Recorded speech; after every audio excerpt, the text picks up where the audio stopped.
Maya Devi and Swami Vivekananda. Vedanta claims and declares that our divine nature is pure, perfect, and eternally free. As per Advaita Vedanta, if our real nature is divine and eternally free, then why are we unaware of it? The answer to this question lies in the concept of Maya. Maya is believed to be an illusion. Sri Ramakrishna Paramahamsa always used to pray to Maya Shakti that his intimate disciples should not be affected by Maya, the illusion or ignorance. But on the other side, the same Gurudev used to pray with Maya Shakti to please come and stay with Swami Vivekananda. As Sri Ramakrishna Paramahamsa wanted to use Swami Vivekananda as a tool to do a lot of good things to this universe. But Swamiji was always in the state of self-realization and knowledge. Even Maya Shakti may fear to approach him. Now let's hear through a story what if Maya Shakti approaches Swamiji. Do you want to know who I am? I, the one who makes the whole world dance to my tunes. The living beings of this world are mere dancing puppets and pliable putties in my hands. Beware of me. I make a wayfarer into a monarch and a monarch into a pauper overnight. I make even the rich and famous stumble in the mud of self-deceit. I make the one who cannot even correctly write his name into a famous poet in no time. I trap and entice a handsome man and make him think of a mere ordinary looking girl as the beauty queen of the world, and unceremoniously dump both of them by the roadside to a life of misery and penury. I am known in the language of the scriptures as Anirvachaniyam, the one who cannot be described by words. I would sometimes, just for fun and entertainment, even shatter and destroy the self-esteem of the man and make him look like a fool in front of his wife. Many are there who fear me and do hard penance to escape my influence on them. I enter into their minds secretly, make them arrogant, and allow them to imagine that they have succeeded in conquering me.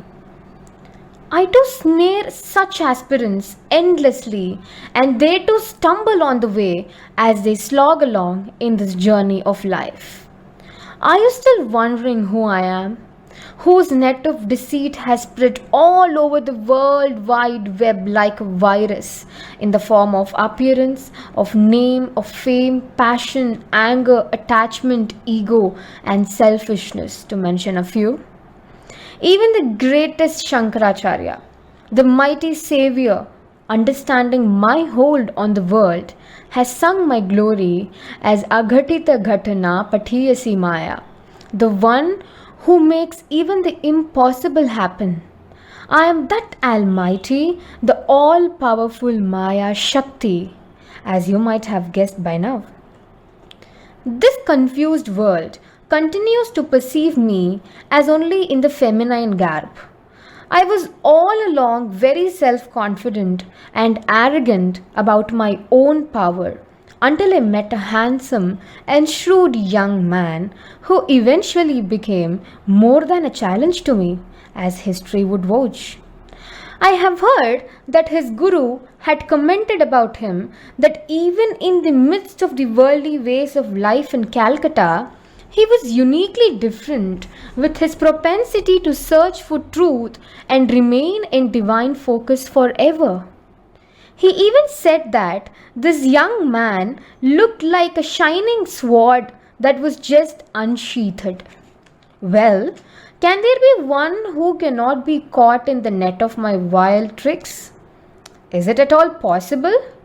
I don't think so. But then, paradoxically, every one whom I have subdued till now happens to be a volunteer victim. What pride can I claim in such an easy conquest? That is why I considered this young man as a worthy adversary of me. The world will know of my skills and fear me only if I catch this one, known by the name Narendra, in my iron grip. Naren was a charming young man. That was enough. I took up my mystical net and cast it on him. One day, Naren, as a college student, was singing. What a wonderful tenor and tone his voice had. His music was nectar even to my ears. I forgot myself for a moment and was drawn towards him. I went and stood in front of him that night as a young widow who had already lost her heart to him.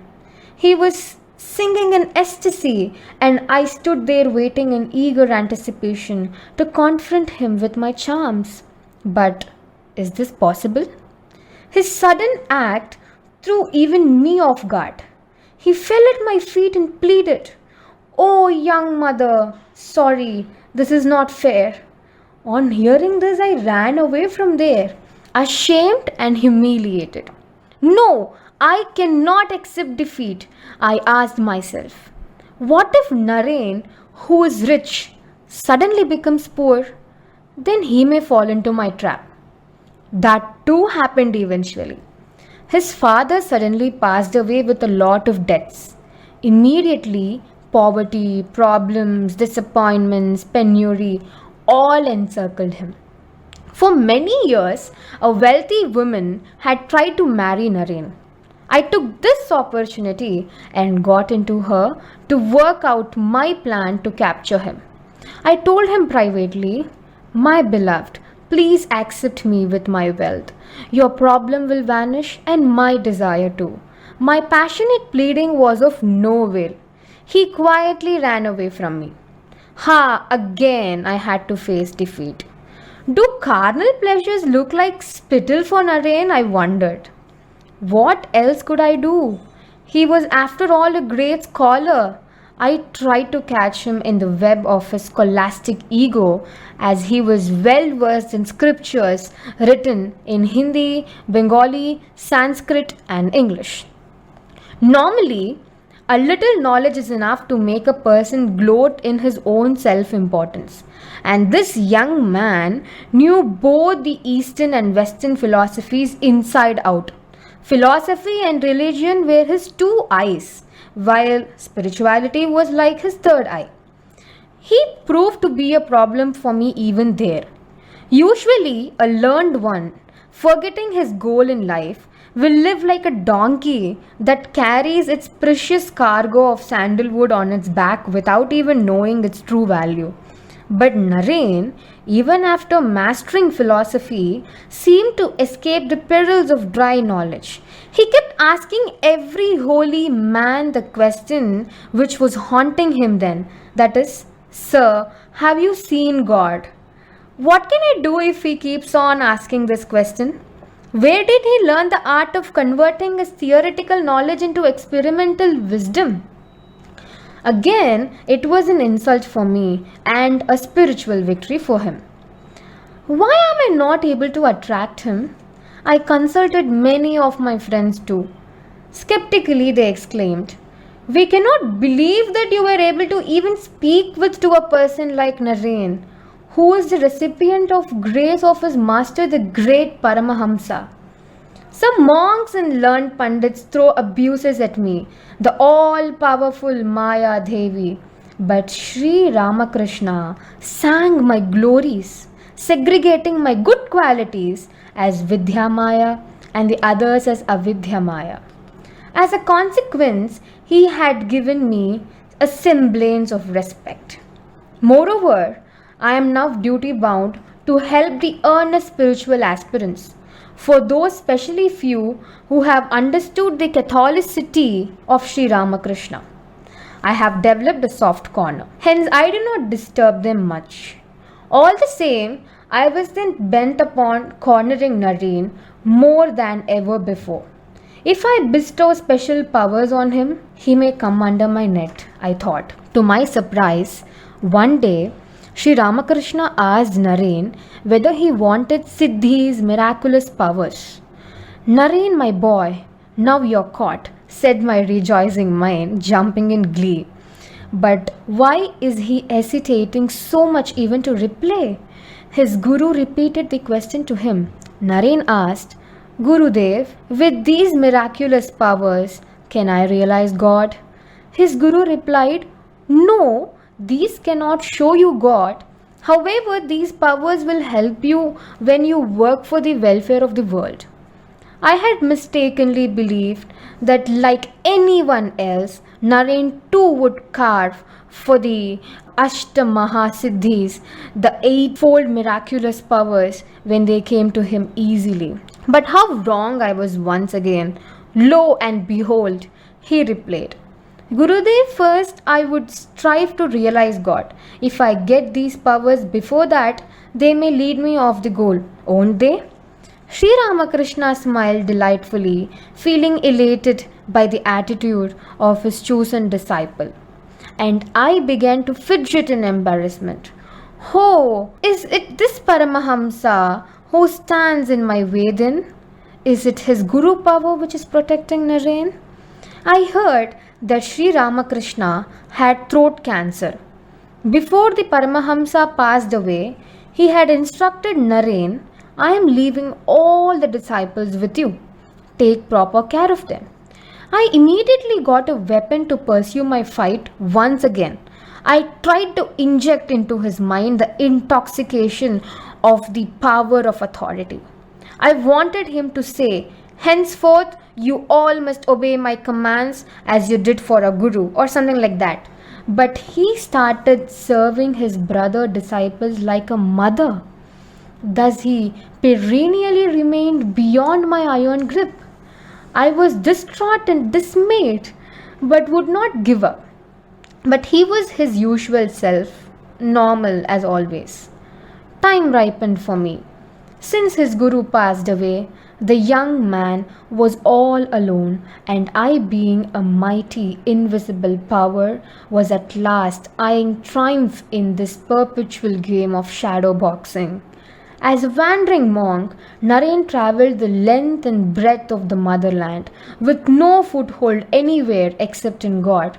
I also followed him to catch him on the wrong foot, just once to prove my power. One day, I got him tired and quite worn out at a place called Limde. A group of young revelers who were dancing in abandon to some romantic music, trying to see God in their own way through passionate gestures. I just forgot to mention they were all already my slaves. I somehow managed to bring Naren in that sundry crowd.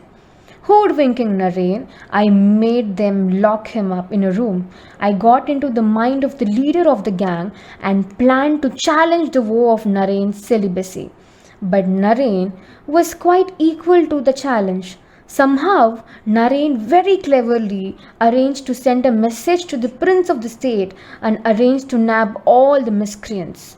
Again a snub for me, yet I continued to plot. When one roams around the land as a wandering monk, it is easy for anyone to be a saint. But when one is alone and no one else is looking, when the body and the mind crave for some comforts, if I just push them into a weak moment, won't he succumb to my tricks? When I thought of all these bountiful possibilities, I felt energized, and a sprout of fresh hope of conquering my elusive prey engulfed me. Amazed by the spiritual glow that Naren radiated, kings would invite him to their palaces. Although a champion of the poor, he would accept their invitations. You may ask why he would do that. It was only to persuade those defocused kings who only revelled in ruling over their harems to come out of their palaces and their self-imposed inertia and rule their states for bringing prosperity to the country. The kings would offer cozy beds to Naren to sleep on. Young maids would fan him throughout night while he rested. One such day, while he was sleeping, I decided to confront him as an attractive damsel with the same bow and arrow which Cupid, the love god, has used so many times successfully. Alas, I could not believe myself. Looking at his serene face, I felt eager to serve him a little before pulling him down, so I fanned him a little. He slept peacefully. Being a bit tired, I too dozed off. When I again hurriedly woke up, I found Naren sitting there in meditation. The divine path had opened in his heart.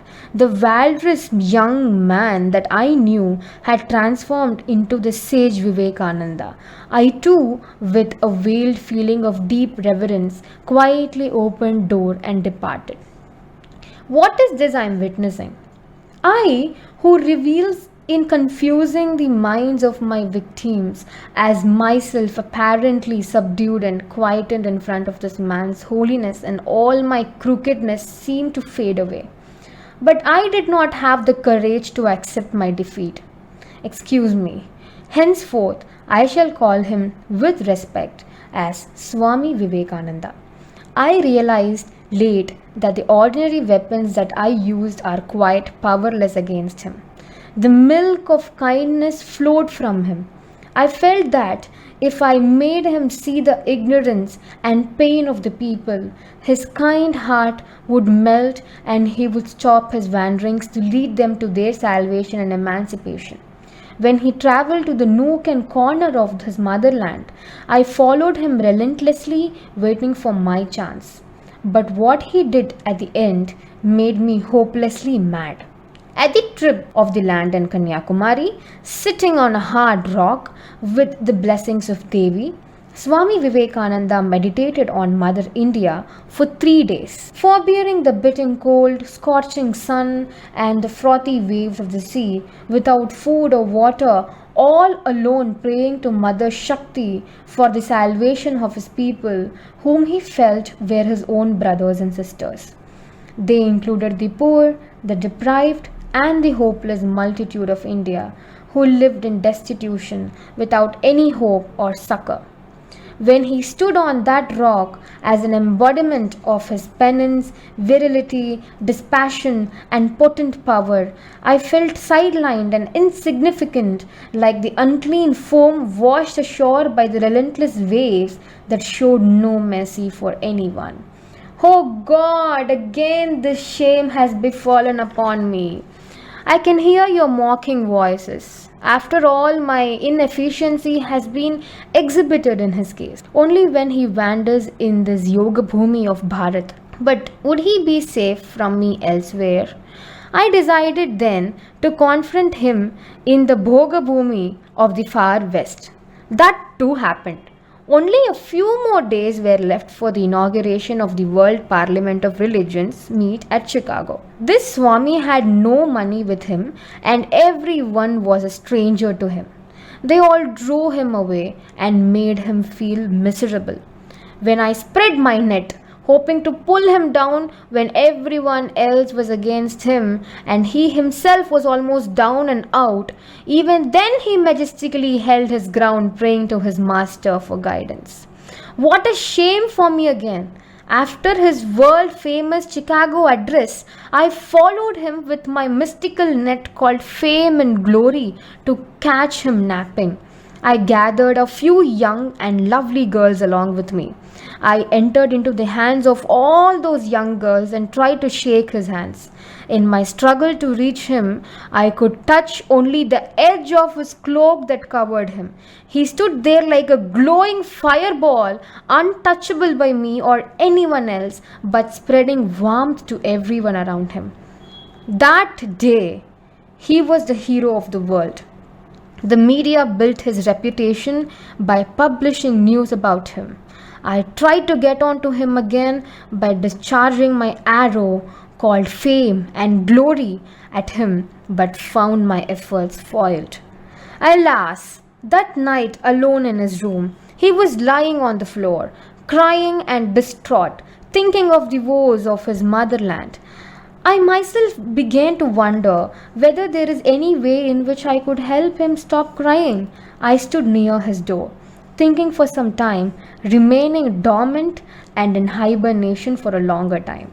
But this uncomfortable feeling in me could not be put off that a beggar monk was challenging my might. I took up a new weapon. I made him wallow in money and rewards, but then he proved to be adept at saving whatever money he got for prompting the good of his motherland. I was perplexed, wondering whether I was getting tired or was elated that I was losing out to him.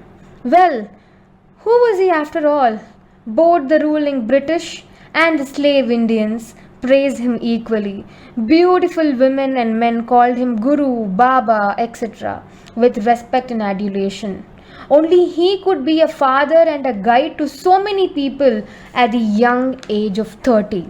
I waited with consternation. Honestly, I was not unhappy that I was losing, especially to him. One day, he was looking at himself in the mirror again and again. That was unusual. I jumped up in joy to trap him through his disciple, Miss Waldo, who was present there in the room. I made her wonder, this man claims to be the personification of Atman, but I realize that he too has so much of attraction and pride for his looks. I must reveal this to the world. He turned towards his disciple suddenly and said, Waldo, it is so surprising that I look at myself in the mirror again and again, but the moment I turn away, I can no more remember how I looked. I was taken aback. Could anything be more amazing than this? I somewhat understood him only then. Swami Akhandananda once said that Vivekananda did not have any body consciousness, but had only nation consciousness. Bodily pleasure, money, poverty, rejection, adoration, world fame, and wisdom, all these worldly things were unable to catch him in the strong net which I had weaved for him. I was indeed feeling that I was getting old. Finally, I threw at him the vilest of all the nets called disease. My ego too felt ecstatic and overjoyed with the feeling that I won't be vanquished that easily. I had still many arrows in my quiver. Whatever disease he contracted, blood pressure, diabetes, nervous debility, he was impervious to it like his master, who was beyond his body consciousness. He too would go into himself in meditation. Finally, in desperation, I targeted his eyes. In the eyes that had shed tears for his motherland and fellow beings, I occasionally made the blood to ooze out. He had, I know, unbearable pain.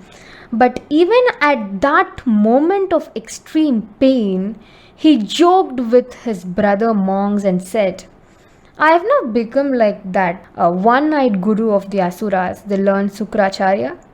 I was silenced. I had no words to speak. Oh, ignorant people! Kastarati Maya, who crosses Maya and goes beyond. Ask the Narada Bhakti Sutras. The same scripture gives the answer to. Only he crosses the web of Maya, who is non-attached, devoid of the ego of me and mine, and serves the monks and holy men with devotion. Oh, people all over the world hold on to the practical Vedanta taught by this young man, Swami Vivekananda, whom I could not even touch, leave alone and trap. You too can thereby overcome the effect of my deceptive ways if you acquire devotion and wisdom through proper means. Do you know how I too would hold on to you and protect you when you hold fast to Swami Vivekananda and his ideals? My hold on you would be like that of a mother cat holding its kitten, secure and safe. Or else, beware, you too would be snared and cornered by me as the rat that falls a prey to a cat. Hold on to strength. Strength is life, weakness is death, proclaims Swamiji. After all, it is in his strength that you are all strong.